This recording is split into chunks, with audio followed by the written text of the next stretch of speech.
कल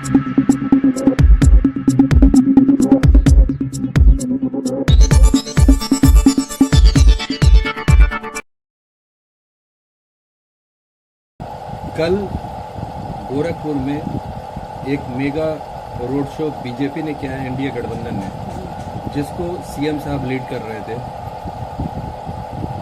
और आज इंडिया गठबंधन ने एक रोड शो किया है जिसको काजल निषाद जी लीड कर रहे थे। इन दोनों रोड शो को आप किस तरह से देखते हैं? पहले तो आप सभी को सादर प्रणाम, बहुत बहुत धन्यवाद कि आपने मुझे अपनी विचारधारा और सिद्धांतों को रखने का अवसर दिया। अब अंतर आप पूछना चाह रहे हैं कि भारतीय जनता पार्टी की जो रोड शो थी और आज इंडिया गठबंधन अर्थात सपा का जो रोड शो था, उसका अंतर क्या था और किस दृष्टिकोण से मैं देखती हूँ, तो ये तो खुद ब खुद आम जनता और आपने भी देखा होगा कि अंतर क्या था।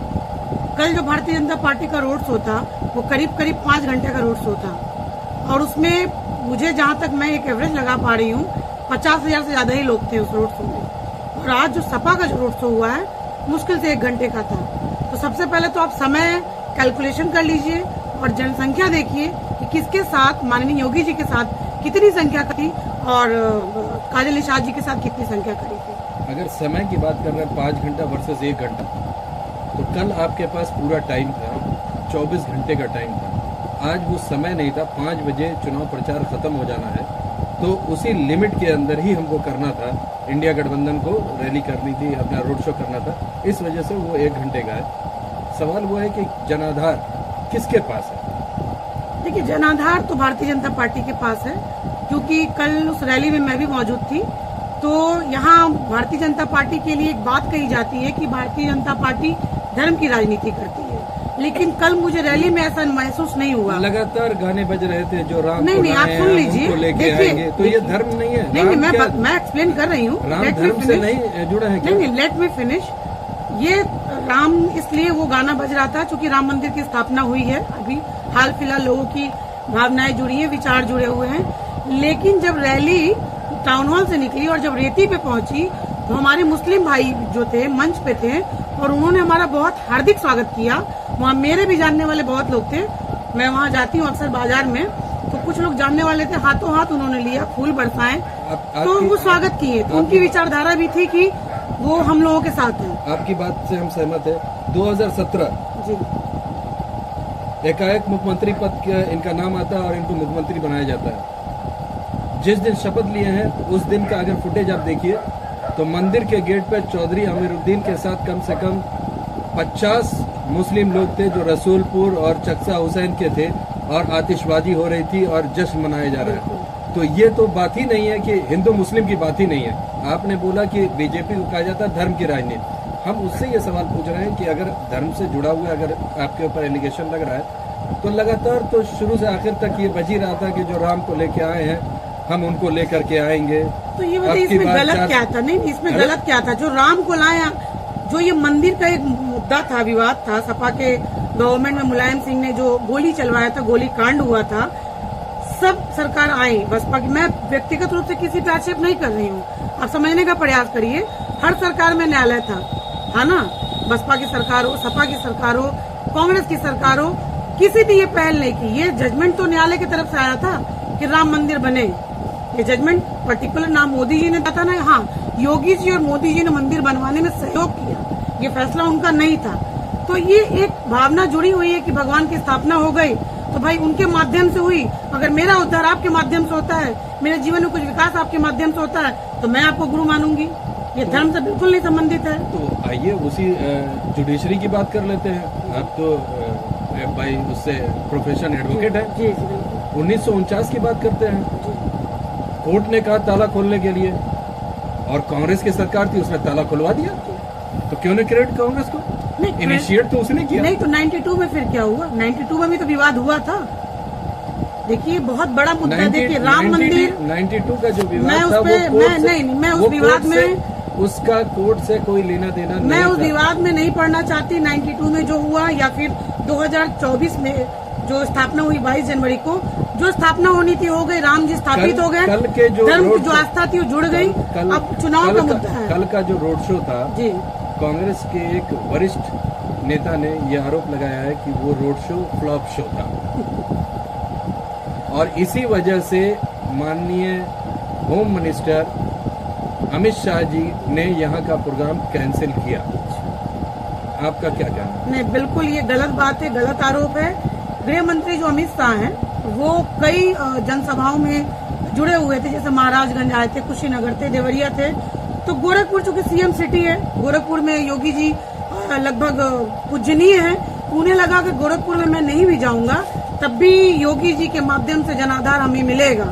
बाकी जिलों में उन्होंने वो मोर्चा संभाला, इसलिए अमित शाह जी गोरखपुर में उपस्थित नहीं हो पाए। तो योगी जी का तो इतना इन्फ्लुएंस है कि कोई भी खड़ा हो जाएगा मंदिर से, वो तो जीत ही जाता है। देखिए, ये तो सीट मंदिर की सीट है और योगी जी का आशीर्वाद, मंदिर का आशीर्वाद किसी भी कैंडिडेट को मिले अगर तो वो जीतेगा। लेकिन मैं ये बिल्कुल नहीं कहूंगी कि रवि किशन का अपना व्यक्तित्व नहीं है। उन्होंने भी मेहनत किया है, पिछले 5 सालों में अपने आप को सफल एक सांसद के रूप में यहाँ स्थापित किया है, लोगों से जुड़े हैं, लोगों की परिस्थितियों, जो गलत परिस्थिति थी या फिर दुख सुख में गए हैं, कोरोना काल में वो खड़े हुए हैं, तो उनका अपना व्यक्तित्व है। इसलिए योगी जी अपने व्यक्तित्व के साथ जो रवि किशन के साथ जुड़े हैं, तो उनका आशीर्वाद है, इनका मेहनत दोनों सफल होगा। आज अधिवक्ताओं से हमारी बात हो रही थी जी। उन्होंने कहा कि कल रवि किशन जी कचहरी में आए, एक गेट से आए और 5 मिनट के अंदर दूसरे गेट से चले गए। 5000 अधिवक्ता वहां पर इंतजार कर रहे थे, लेकिन वो नहीं मिले। और साथ में उन्होंने ये भी कहा कि 5 साल के अंदर या तो मेरे में कमी हो या सांसद जी में कमी हो, हमारी उनकी मुलाकात नहीं हो सकी। तो अगर एक अधिवक्ता इस तरह से बोल रहा है तो शायद और भी लोगों की ये बात नहीं, अधिवक्ताओं की बात करें तो कल रैली में एक अधिवक्ता मंडल जो है यहीं पे रेती से पहले वाले चौराहे पे हम लोगों के स्वागत के लिए था।